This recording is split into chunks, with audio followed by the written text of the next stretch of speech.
Hello there, today I'm going to be making a video on seeds to sow during the month of November. So I've got some lovely seeds here, got them from the Real Seed Company. I will put that link down below. So I've got some really nice and interesting things to grow during the colder months. So let's have a look at what we do indeed have here.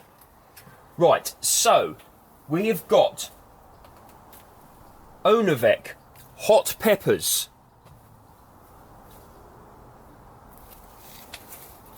We have got purple sword Celtuce stem lettuce. We have got feast spring or salad onions.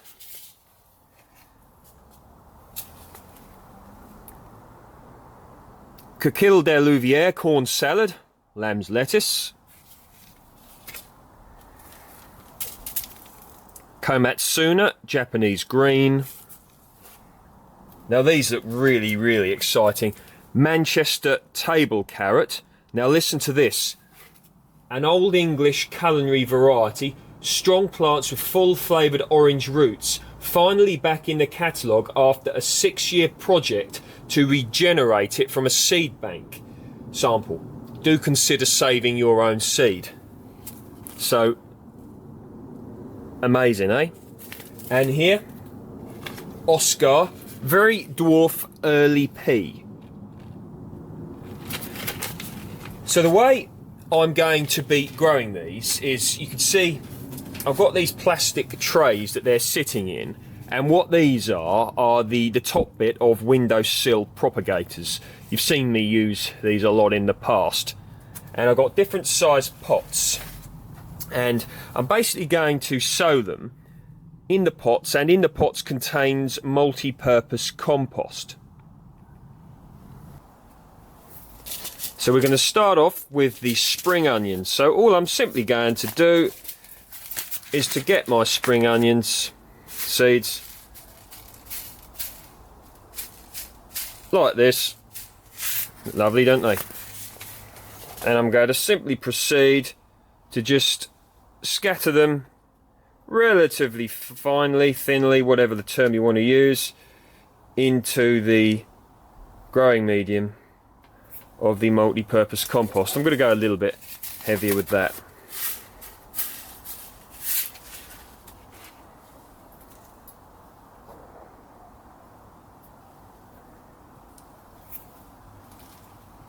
Just like so.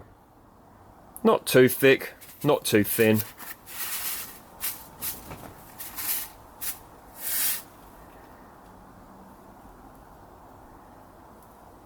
There you go. I'm just going to push them down into the growing medium, and then when I've done all of these, I'll put another little layer of multi-purpose compost over the top. So I'm going to do the same with the corn salad. So the corn salad has been done the same way as the spring onions, just in these little trays here, like that. So the next up is the Komatsuna Japanese green and the Manchester table carrot, which I'm going to do the same way. So already we've got corn salad, spring onions, Komatsu Japanese green and Manchester table carrot like this, all sowed in these trays. Another little layer of compost to go over the top. Next up we've got the very dwarf early peas. Now regarding the peas, you want to be getting, you know, an early variety. Now I'm going to be germinating them in like a little cell tray like that, see, from a windowsill propagator.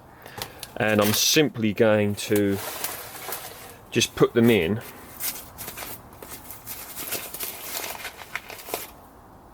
There you go. That's what they look like. And I'm just going to push them in just like that. I'm growing 4 of these.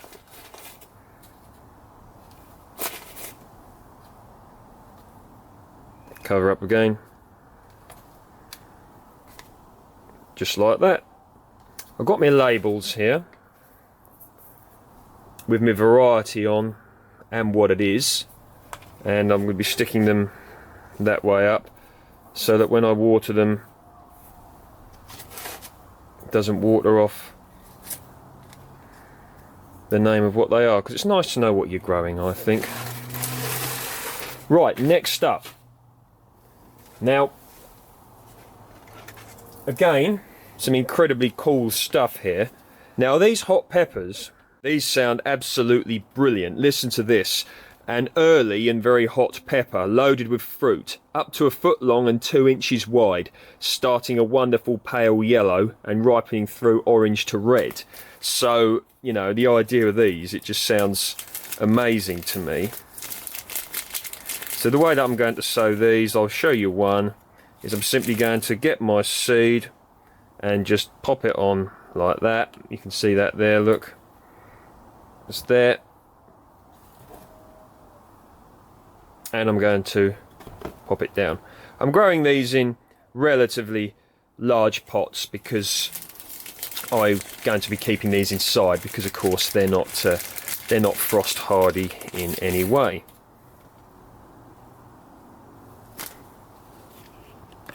And finally for today, the purple sword Celtuce stem lettuce. That's going to be going in here like this.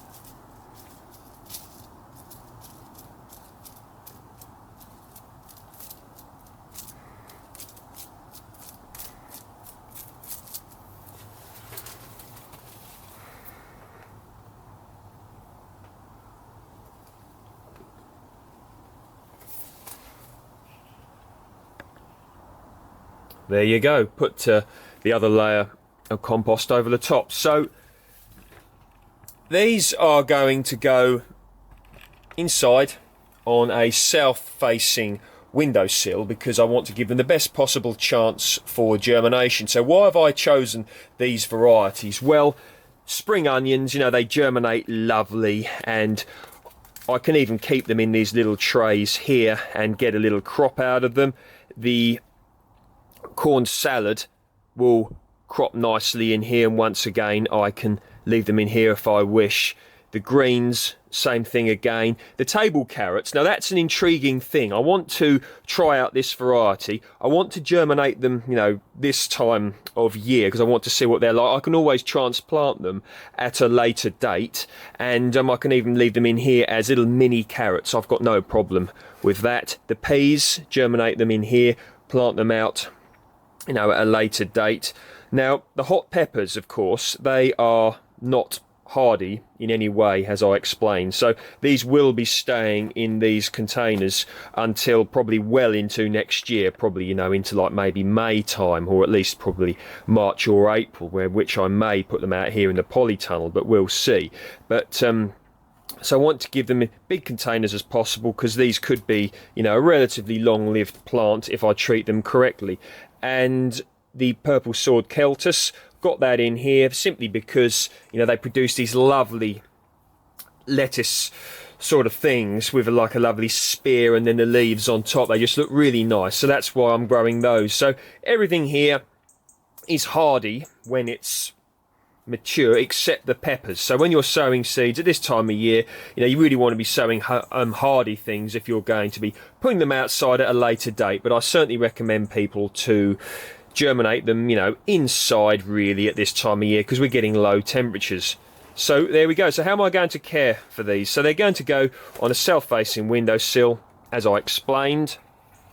Now, I got for indoor watering, I've got a little watering can, okay, and all I do is just, you know, give them a bit of water. Now, I like to water things with slightly tepid water, okay. Now, of course, getting tepid water at this time of year, you know, rainwater, which is what I generally use for watering, is, you know, a matter of opinion. But what I generally do is leave it in the polytunnel in here, you know, just to warm it up a little bit. Now, I got this practice really from when I germinate my melon seeds and things like that, so to not shock the seeds. But you know, I sort of let that practice carry over a little bit. And of course, another option you've got is to leave your watering can of water, you know, inside in your house for a bit, and then water with that, maybe leave it overnight. So yeah, so they're going to stay in here for the foreseeable future. When they get a little bit bigger, I've got my liquid seaweed feed, Vitax, very good brand, I recommend these.